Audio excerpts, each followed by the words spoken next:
Hi friends! Welcome or welcome back to my channel. My name is Sasha. I finished reading Legendborn by Tracy Dion. Originally, this was supposed to be a reading vlog. However, I read it so fast that I didn't ever get to actually pick up my camera and be like, hey, I'm gonna start reading this book. I just, started reading it and then finished it. So let's talk about it. I put the book on the shelf so I don't have to hold it the whole video.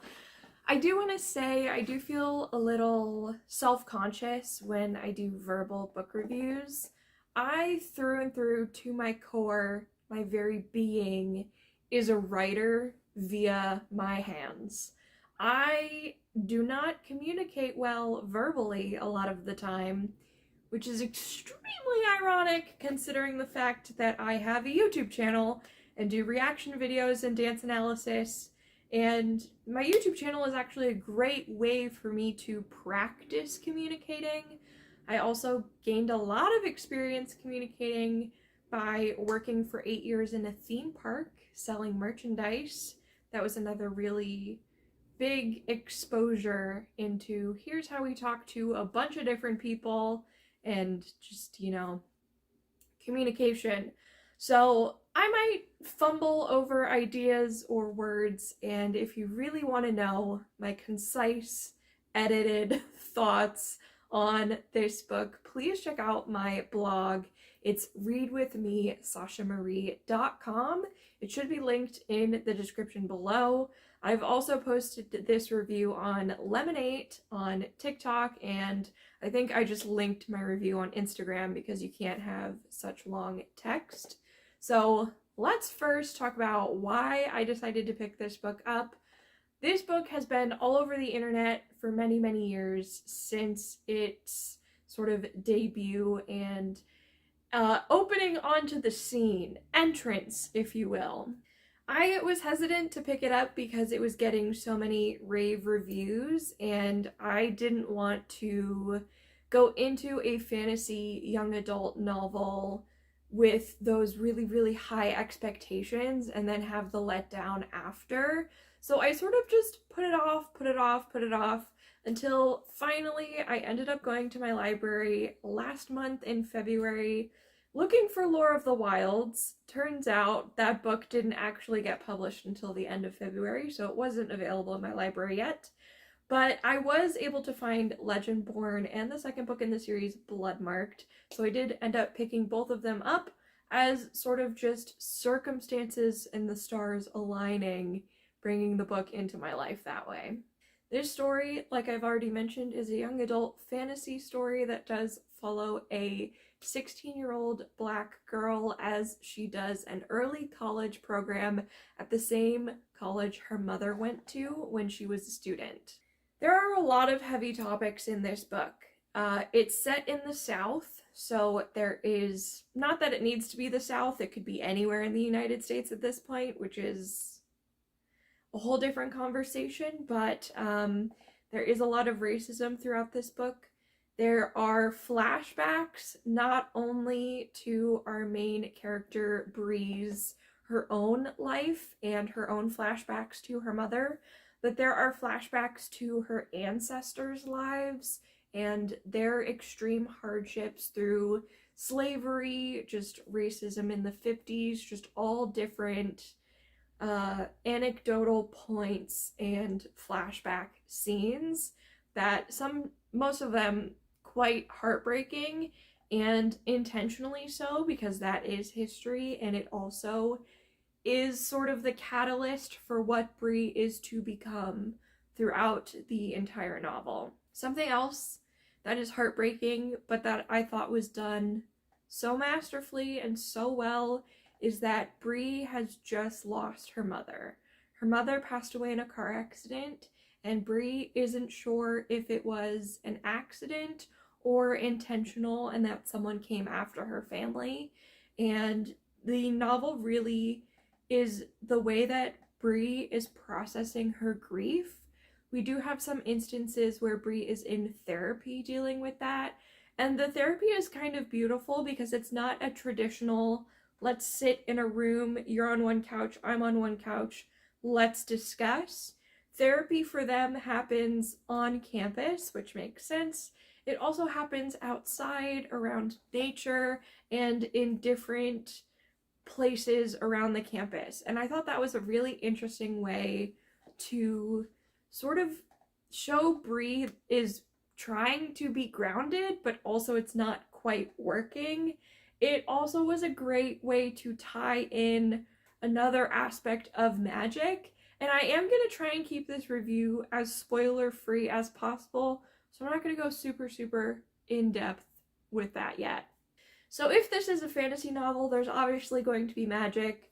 Bree has a little brand of magic all on her own that I'm going to let you discover if you read the book. But there is also another brand of magic on this campus. This is how we get into the King Arthur and the Round Table reimagining. I was fascinated by this take on King Arthur. When I was doing my English literature bachelor degree, I actually took a class all about King Arthur. We read a bunch of different King Arthur texts, from novels, from poems, from all different things. We watched different films.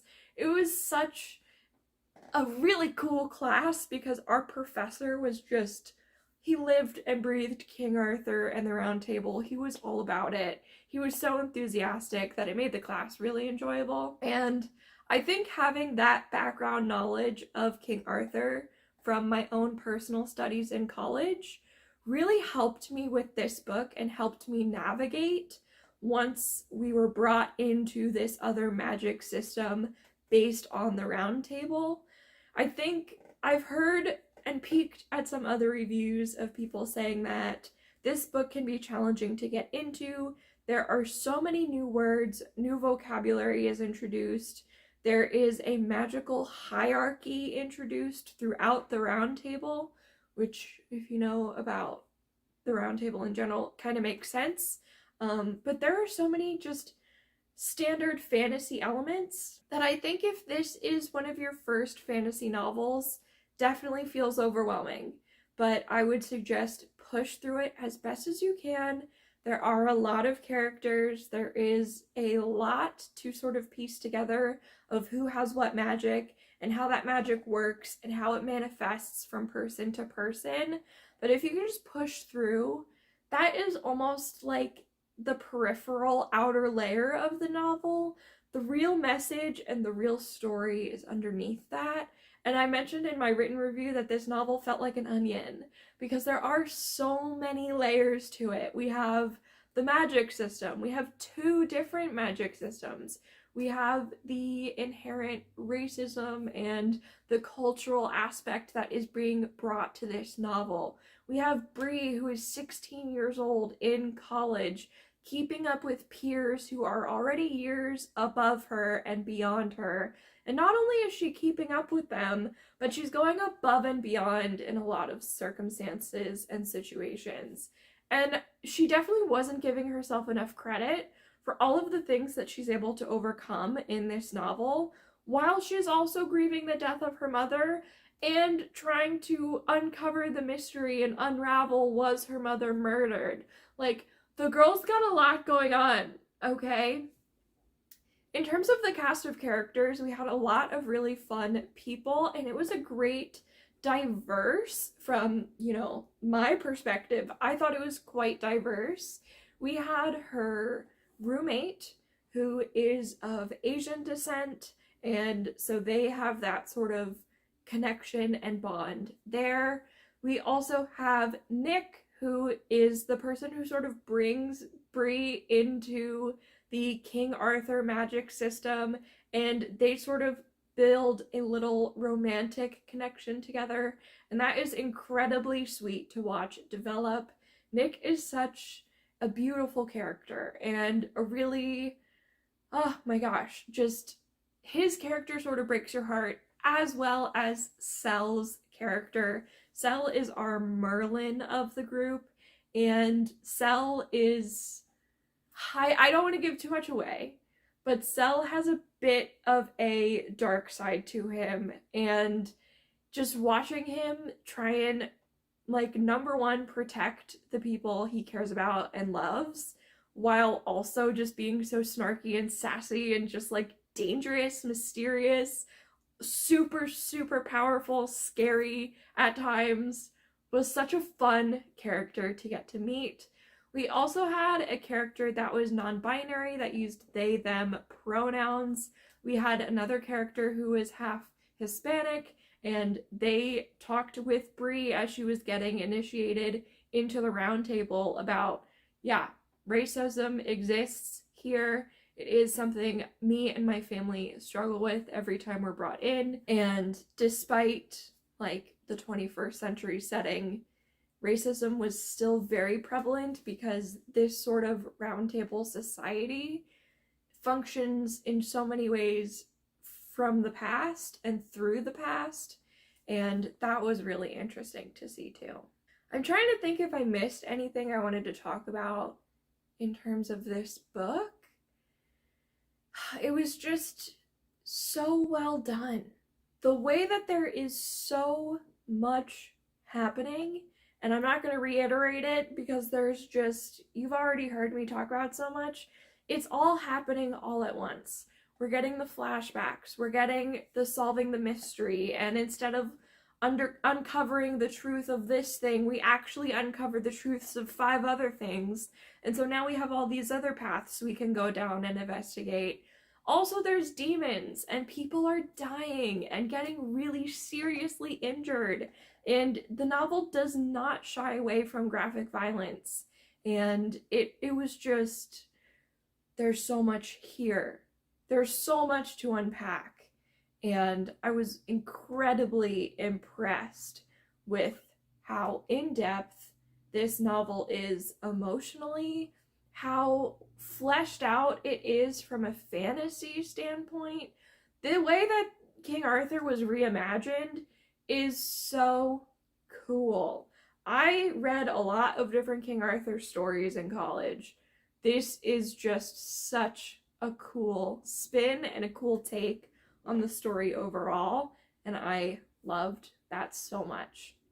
I can't think of anything else I want to say other than it was hard to believe that this was a young adult novel because of how heartbreaking some of the revelations were, just the depth to it, which I already mentioned, in a lot of different ways, in the fantasy way, in the emotional way, in like revisiting history, the brutality of parts of the novel.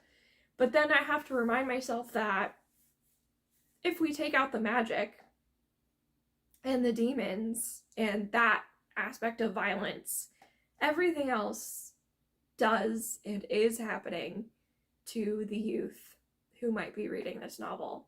Maybe not to the same extent as our character Bree, hopefully not, but potentially to a worse extent than our character Bree. I think of Nex, who recently was murdered, and they are around the same age as Bree, and they were literally attacked by other students at their school.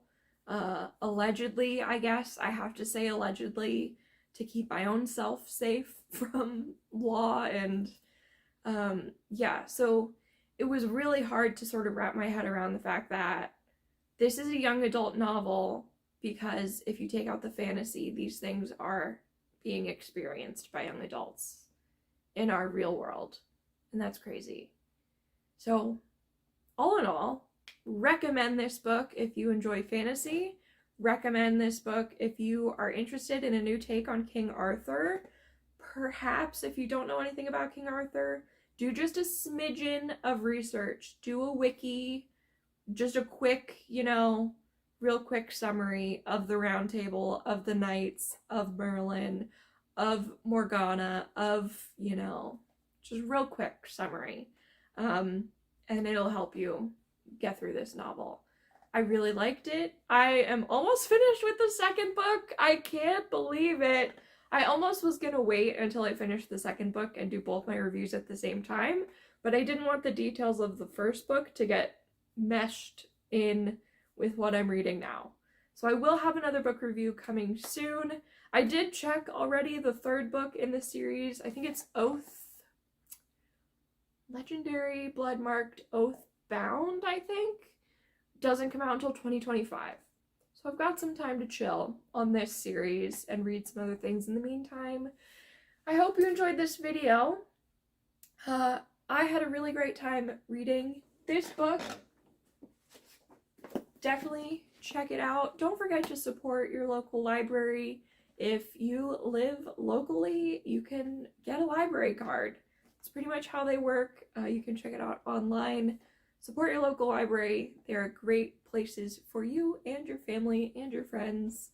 And we need more libraries to stay open in this country, so more people can read more books like this. That's the end of my video. I've rambled long enough. Thank you so much for watching. I'll see you guys next time. Bye! I love everything. Fire spreading all around my room.